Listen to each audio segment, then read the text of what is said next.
तो चलिए दोस्तों, आप लोगों का फिर से स्वागत है मेरे एक नए वीडियो के साथ। आज हम लोग देखेंगे प्लेट लोड टेस्ट क्या होता है।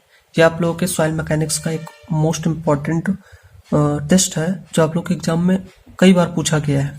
ठीक है, तो प्लेट लोड टेस्ट के बारे में आज पूरा प्लेट लोड टेस्ट खत्म करते हैं। तो प्लेट लोड टेस्ट होता क्या है, देखिए इसके द्वारा हम सॉइल की क्या करते हैं, बेरिंग कैपेसिटी ज्ञात करते हैं प्लेट लोड टेस्ट के द्वारा, तथा सेटलमेंट ज्ञात करते हैं।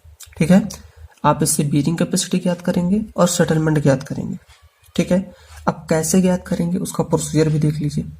देखिए इसमें हम सबसे पहले क्या करते हैं, इस मेथड के द्वारा हम लोग सबसे पहले ट्रंच, जैसे हम लोगों को जिस भी मृदा का हमको बेरिंग कैपेसिटी ज्ञात करना होता है वहां पर हम एक ट्रंच बना लेते हैं। ठीक है, ट्रंच मतलब एक गड्ढा बना लेते हैं।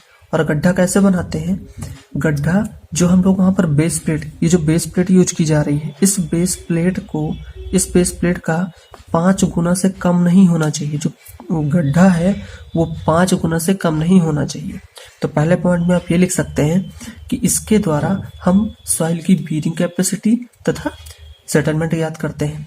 दूसरा आप लोग ये लिख सकते हैं कि किसी भी मृदा की बेरिंग कैपेसिटी या सेटलमेंट ज्ञात करने के लिए उस मृदा पर एक निश्चित लेवल पर हम लोग ट्रंच बनाते हैं।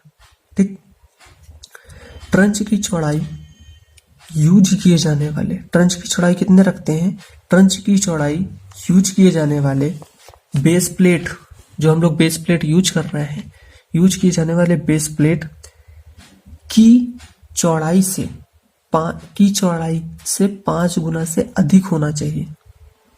5 गुना से कम नहीं होना चाहिए, 5 गुना से अधिक होना चाहिए। फिर आप तीसरे पॉइंट में ये लिख सकते हैं कि बेस प्लेट की जो चौड़ाई है, ये जो बेस प्लेट है इसकी चौड़ाई मुख्य रूप से कितनी हो सकती है, 30 सेंटीमीटर हो सकती है, 45 सेंटीमीटर हो सकती है, 60 सेंटीमीटर हो सकती है, 75 सेंटीमीटर हो सकती है। ठीक है, इसी का उपयोग किया जाता है। तीसरे पॉइंट में आप लोग ये लिख सकते हैं कि बेस प्लेट की चौड़ाई मुख्य रूप से 30 सेंटीमीटर, 45 सेंटीमीटर, 60 सेंटीमीटर, 75 सेंटीमीटर का उपयोग किया जाता है। ठीक है, इसका शेप मैक्सिमम कंडीशन में या तो रेक्टेंगुलर होता है, या तो स्क्वायर होता है या सर्कुलर होता है। मोस्टली केसेस में देखा गया है कि बेस प्लेट का जो शेप होता है वो सर्कुलर होता है या तो स्क्वायर होता है। ठीक है ना, बेस प्लेट को हम कहाँ रखते हैं, बेस प्लेट को फुटिंग के सेंटर पर रखा जाता है।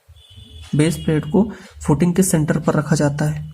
ठीक है ना, और उसके बाद मान लीजिए हमने बेस प्लेट रखा, इसके बाद इस बेस प्लेट पर 120 डिग्री के एंगल पर 3 डायल गेज को स्थापित करते हैं। जैसे एक डायल गेज यहाँ पर लगा है, एक डायल गेज यहाँ पर लगा है। ठीक है, ये डायल गेज है। 3 डायल गेज को स्थापित करते हैं 120 डिग्री के एंगल पर। 3 डायल गेज स्थापित हो गया, एक इधर है, एक इधर है और एक इसके जस्ट पीछे होगा। ठीक है ना, 3 डायल गेज स्थापित करते हैं, जिसके द्वारा हम लोग क्या करते हैं कि इस बेस प्लेट पर आने वाले प्रेशर, जैसे मान लीजिए आप लोगों को पहले इस फिगर को समझा देता हूँ। देखिए ये बेस प्लेट लगा हुआ है, ये हमने एक ट्रंच बनाया जमीन के अंदर, ये ग्राउंड लेवल है। ठीक है, इस ग्राउंड लेवल के नीचे हमने एक ट्रंच बनाया। ट्रंच में हमने ट्रंच की चौड़ाई कितनी रखी, बेस प्लेट की जो चौड़ाई है उससे 5 गुना से ज्यादा ही रखेंगे, कम नहीं रखेंगे इसकी चौड़ाई। ठीक है ना, तो हमने ट्रंच बनाया, उसकी चौड़ाई बेस प्लेट से अधिक रखी। फिर हमने बेस प्लेट को उसके सेंटर पे रखा, किसके, फुटिंग के सेंटर पे। फुटिंग के सेंटर के रखने बाद बेस प्लेट पर 120 डिग्री के एंगल पर 3 डायल गेज को सेट कर लिया। 3 डायल गेज को इसलिए सेट कर लिया ताकि इसके ऊपर से आने वाले प्रेशर, जो इसके ऊपर से ये लोड लगा है, ये जो लोड रखा है, ये इस लोड जैक के द्वारा, ये जो जैक है इसके जैक के द्वारा इस पर आएगा। ठीक है, जैक के द्वारा बेस प्लेट पर आएगा। तो कितना लोड ये सह सकती है मृदा, उसका प्रेशर यहाँ पर आपको तीनों डायल गेज पर दिखाया जाएगा। ठीक है ना, तीनों डायल गेज पर देखेंगे। अब आप लोग लोड कैसे लगाएंगे, देखिए लोड हम लोग मैनुअली लगा सकते हैं हाथों के द्वारा, या मशीनों के द्वारा लोड लगाएंगे। ठीक है ना, जिसके बाद क्या होगा कि डायल गेज की रीडिंग, जो डायल गेज पर रीडिंग होगी वो चेंज होने लगेगी। मान लीजिए जब लोड लगेगा तो जो डायल गेज यहाँ पर लगे हुए हैं उनकी रीडिंग में कुछ डिफ्लेक्शन देखने को मिलेगा। ठीक है, तो उस समय हम प्रत्येक पॉइंट, उस समय उस समय उस पॉइंट पर, जिस पॉइंट पर एलगे चेंज होगा, उस पॉइंट पर हम लोग प्लेट की अल्टीमेट बीयरिंग कैपेसिटी ज्ञात कर लेंगे। क्या कर लेंगे? प्लेट की अल्टीमेट बीयरिंग कैपेसिटी को ज्ञात कर लेंगे। अब देखिए, जब प्लेट की अल्टीमेट बीयरिंग कैपेसिटी आप लोग ज्ञात कर लेंगे, तब क्या करेंगे?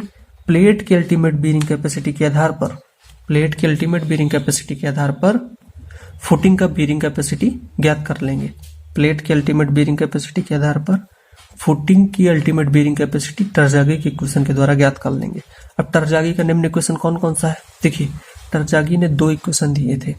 पहला ये दिया था कि जो कोहेसिव सॉइल होती है, जो कोहेसिव सॉइल होती है, उसका जो, उसके लिए जो बनाते हैं, उसके लिए QUF जो होता है अल्टीमेट, ये जो फुटिंग है, ये फुटिंग है और ये प्लेट है।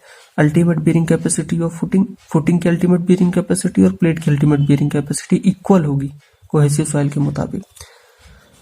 फिर कोहेशनलेस सॉइल के लिए QUF अपॉन QUP बराबर PF ऑफ BF जो है ये बीयरिंग, ये जो है width of plate, sorry footing, width of footing, ये लिखा है विड्थ ऑफ फुटिंग। फिर है BP width of plate. Next है, अब हमको इसमें क्या निकालना है? हमको फुटिंग की बीयरिंग अल्टीमेट बीयरिंग कैपेसिटी निकालना है। तो फुटिंग का कैसे निकलेगा? आप इसको क्रॉस मल्टीप्लाई कर दीजिए, इसको इधर ही रहने दीजिए, इसको ऊपर ले जाइए, तो BF upon into QUP upon BP। समझ में आ गया? ये 2 इक्वेशन दिए थे टरजागी ने, ठीक है ना। नेक्स्ट हम लोग देख लेते हैं लिमिटेशंस कौन कौन से हैं टरजागी के, ठीक है ना। टरजागी के लिमिटेशन, प्लेट लोड टेस्ट के लिए कौन कौन से लिमिटेशन टरजागी ने दिए थे, ठीक है ना। देखिए, टरजागी ने कई सारे लिमिटेशन दिए थे। जैसे पहला लिमिटेशन कह रहा है कि यह टेस्ट कोहेसिव सॉइल के लिए अधिक उपयुक्त है, लेकिन कोहेशनलेस सॉइल में भी कार्य करता है, ठीक है ना। Plate load test plate load test का जो लिमिटेशन है वो ये है कि यह कोहेसिव सॉइल के लिए अधिक उपयुक्त है, लेकिन कोहेशनलेस सॉइल में भी कार्य करता है। दूसरा ये है कि यह टेस्ट लगभग 5 दिनों में कंप्लीट कर लिया जाता है।